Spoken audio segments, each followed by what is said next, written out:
Ang simba ko sa sugat sa kuan, sugat sa atong Ginoong Kristo. Iyang pag sumad sa iyang pagkabanhaw karong adlaw, Domingo.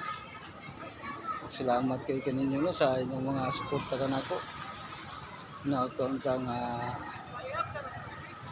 dugangan patag kapiskay sa atong panglawas ug sa inyong mga pamilya. Dalay ko ng Diyos mga kabilang dinis.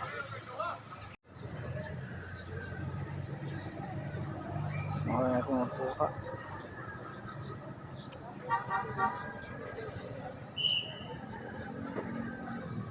Ngayong muntag kaniyong tanan, shoutout ko sa akong mga amigo diha sa Purok 5B o sa akong mga kagalaan sa layong lugar o dapit.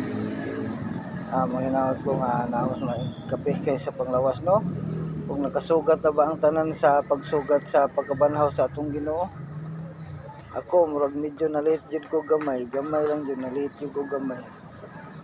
At least nga nakasimba ko no. Dalay ko ng Diyos nga itong magkagahom.